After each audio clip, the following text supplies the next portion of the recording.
বন্ধুরা, আশা করি তোমরা সবাই ভালো আছো। তোমার চ্যানেলে তোমাদের সবাইকে স্বাগতম। তো উচ্চ মাধ্যমিক পরীক্ষার পর এখন চিন্তা হচ্ছে আমাদের রেজাল্টের, যে আমাদের রেজাল্ট কিভাবে বের হবে, আমরা কি সবাই পাস করতে পারবো কিনা। প্রথম তোমাদের জন্য জানাই শুভকামনা যারা পরীক্ষার্থী রয়েছে, এবং আশা রাখবো প্রত্যেকেই ভালোভাবে পাস করবে এবং ভালো রেজাল্ট করবে। এবার আসা যাক মূল বিষয়, যেটা হলো তোমাদের অনেকের প্রশ্ন যে স্যার উচ্চ মাধ্যমিকে পাস নম্বর কত, আমাকে কত পেলে পাস করতে হবে, স্যার কত পরীক্ষাতে গ্রেস কত মার্ক দিতে পারে, বা এরকম ধরনের অসংখ্য প্রশ্ন। তার ভেতরে যে গুরুত্বপূর্ণ প্রশ্নগুলো তোমাদের রয়েছে সেটাও একটু বলি, যেটা তোমাদের প্রশ্ন যে স্যার কত না পেলে আমরা ফেল হয়ে যাব, বা আমাদের ন্যূনতম কত মার্কস পেতেই হবে। নেক্সট, একটা বিষয় ফেল করলে কি হবে। নেক্সট, কত মার্কে কোন ডিভিশন। নেক্সট, গ্রেস মার্ক কত দেবে। এবং লাস্ট, ইংরেজিতে ফেল করলে কি হবে। এই কটা মুখ্য বিষয় নিয়েই আজকের মূল আলোচনা, এবং এই কটা বিষয় হচ্ছে সবথেকে ছাত্রছাত্রীদের বেশি পরিমাণে কোয়ারি বা বেশি পরিমাণ জানতে চাওয়ার আগ্রহ। তো আজ আমি সম্পূর্ণ সেই বিষয়টাই তোমাদের সামনে পরিষ্কার করে দেব, এবং তোমরা নিজেরাও বুঝতে পারবে যে কোন সাবজেক্টে কত মার্ক পেলে পাস এবং কিভাবে, এবং গ্রেস মার্ক কত দিতে পারে, বা বিগত বছরগুলোতে কত দিয়েছে, এবছরও কত দেবার সম্ভাবনা রয়েছে। সমস্ত তথ্য এই ভিডিওতে তোমাদের সামনে শেয়ার করছি। তোমরা যারা আমাদের চ্যানেলের সঙ্গে যুক্ত ছিলে তারা সাজেশন দেখেছো, সাজেশন দেখে পরীক্ষা দিয়েছো, এবং দেখেছো কেমন পরিমাণে মার্কস তোমরা কমন পেয়েছো। তো আশা রাখবো চ্যানেলের সঙ্গে থাকো, বিভিন্ন ধরনের আপডেট তথ্য, বিভিন্ন নিউজ এবং এডুকেশনাল বিভিন্ন তথ্য কিন্তু তোমরা পেতে থাকবে। চলো মূল আলোচনা প্রসঙ্গে প্রবেশ করি।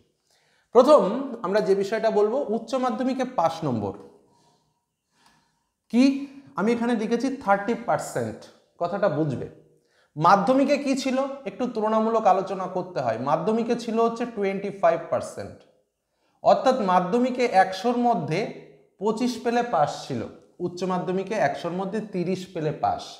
মাধ্যমিকে প্রজেক্ট প্লাস রিটেন দুটো মিলিয়ে আমাকে 25 পেলেই পাস হয়ে যেত। এবার কিন্তু সেটা নয়, অর্থাৎ যে স্যার আমি প্রজেক্টে 20-র মধ্যে 20 পেয়ে গেলাম, আমি রিটেনে 80-র মধ্যে 10 পেলাম, আমি তো স্যার 30 পেয়ে গেলাম, তাহলে কি আমি পাস? না, তাহলে তুমি পাস নও। পরিষ্কার শুনে রাখো। কেন? কারণ উচ্চ মাধ্যমিকের নিয়মে দুটো বিষয় রয়েছে, একটা হচ্ছে সাবজেক্ট মার্ক, আর একটা হচ্ছে প্র্যাকটিক্যাল বা প্রজেক্ট মার্ক। কথাটা খুব ভালোভাবে বুঝে নেবে। আমাদের প্রত্যেকটা সাবজেক্টের একটা সাবজেক্ট মার্ক রয়েছে এবং একটা প্র্যাকটিক্যাল মার্ক রয়েছে। সাপোজ বাংলাতে সাবজেক্টে আমরা কত মার্কের পরীক্ষা দিয়েছিলাম? 80 মার্কের। প্রজেক্টে কত মার্কের পরীক্ষা ছিল? 20 মার্কের। প্রজেক্ট জমা করা, এটাই হলো পরীক্ষা। এবার তাহলে আমাকে দুটো আলাদা অংশে দুটো আলাদা রকমভাবে কিন্তু পাস করতে হবে। মানে এইখানে সাবজেক্টে যারা 80-র মধ্যে পরীক্ষা, সেই 80-র মধ্যে পরীক্ষায় 24 মার্ক পেতে হবে, এবং প্রজেক্টে আমাকে 6 মার্ক পেতে হবে। এই 24 আর 6 মিলেই হবে আমার 30 মার্ক। বোঝা গেল কি বললাম? এবার তুমি যদি কেউ বলো যে স্যার আমি এই প্রজেক্টে তো আমি স্যার 20-র মধ্যে 20 পেয়েছি, আমি স্যার রিটেনে তো 12 পেয়েছি, আমার তো অটোমেটিক স্যার 32 মার্ক হয়ে যাচ্ছে, তাও কি আমি পাস করতে পারবো না? একদম ঠিক, তুমি পাস করতে পারবে না। অর্থাৎ তোমাকে এখানেও 24 পেতে হবে ন্যূনতম 80-র মধ্যে, এবং এখানে স্বাভাবিকভাবে 6 পেলে তোমার যা হবে তাই, মানে 30 মার্ক তোমাকে টোটাল হবে। এখানে 6 পেলে পাস, এখানে 24 পেলে পাস। বোঝা গেল কি বললাম? যে সাবজেক্টগুলোতে 70 মার্ক রয়েছে, বিশেষ করে প্র্যাকটিক্যাল বেস সাবজেক্টগুলো, সেখানে এই 70-এর মধ্যে 21 পেতে হবে এবং প্র্যাকটিক্যালে 9 পেতে হবে, অর্থাৎ মোট এখানেও 30 মার্ক তৈরি হবে। আশা করি বিষয়টা তোমাদের বোঝাতে পারলাম। অর্থাৎ ইতিহাস, ভূগোল, এই যে সাবজেক্টগুলো আমাদের রয়েছে স্বাভাবিকভাবে, বাংলা, ইংরেজি, প্রত্যেকটা সাবজেক্টে আমাকে রিটেন যেটা 80-র মধ্যে পরীক্ষা হয়েছে সেখানে 24 পেতে হবে, এবং যেটা আমাদের প্রজেক্ট জমা দিয়েছি সেখানে 6 পেতে হবে, মোট 30। তবে কেউ যদি মনে করো যে স্যার আমার এখানে 24 তো হচ্ছে না, আমার এখানে 20 হচ্ছে, বা আমার এখানে 15 হচ্ছে, আমার সব মিলে তো স্যার 30 মার্ক হয়ে যাচ্ছে বা 40 মার্ক হয়ে যাচ্ছে, তাও কি আমি পাস করতে পারবো না? না, তাও কিন্তু তুমি পাস করতে পারবে না। এবার এইখানে পাসটা কিভাবে হবে? এখানে পাস হওয়ার একটাই অস্ত্র রয়েছে, সেটা হলো কি গ্রেস মার্ক।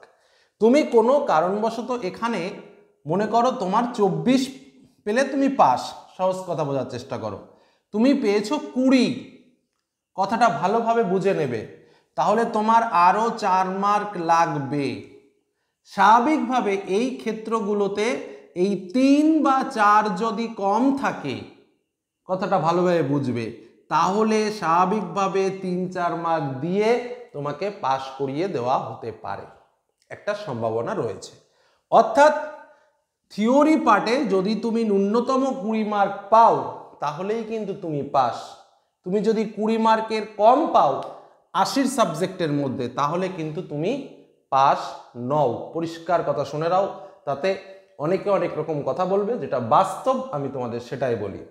নেক্সট, 70-এর মধ্যে যে সাবজেক্টগুলো পরীক্ষা হচ্ছে, স্বাভাবিকভাবে এখানেও যদি আমি 4 মার্ক মাইনাস করি তাহলে আমার আসবে 17।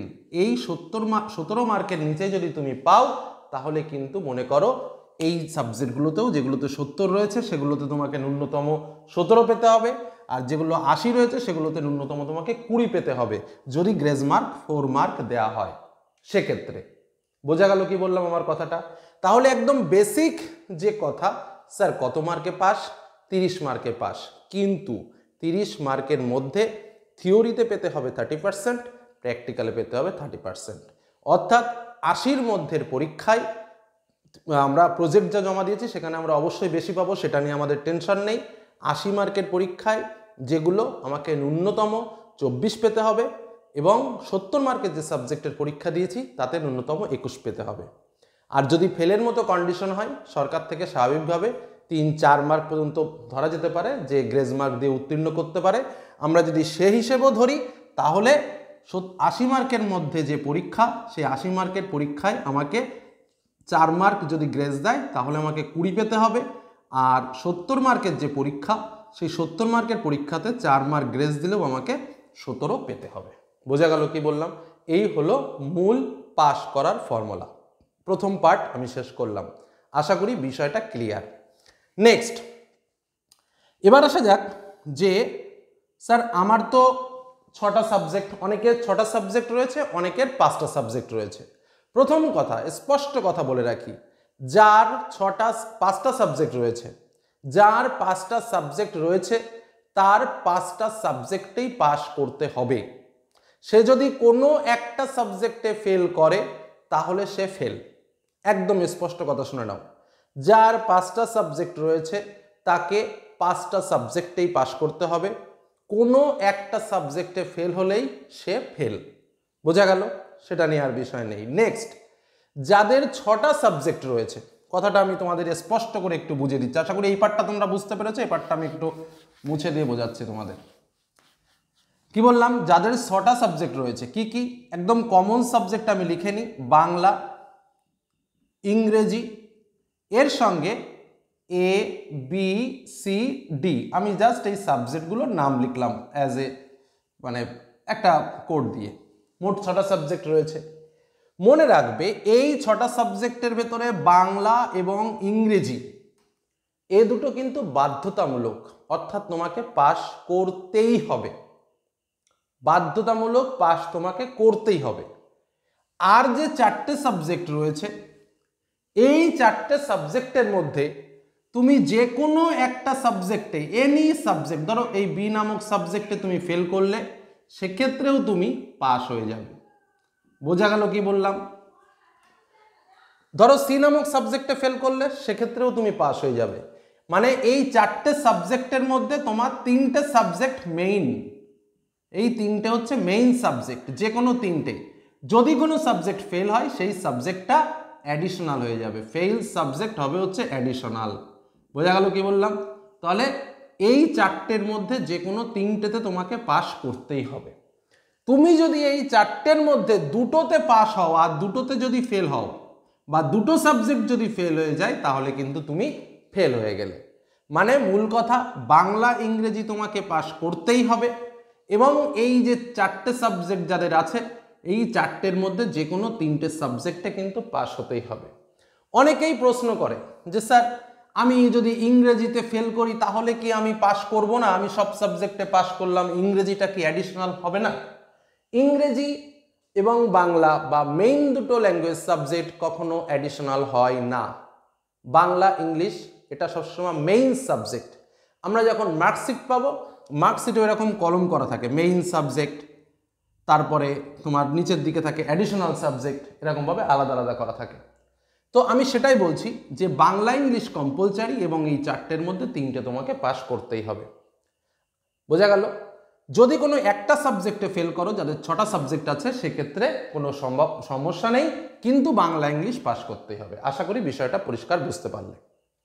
এবার আসবো গ্রেস মার্ক। তাহলে একটা সাবজেক্টে ফেল করেও পাস কিভাবে সম্ভব?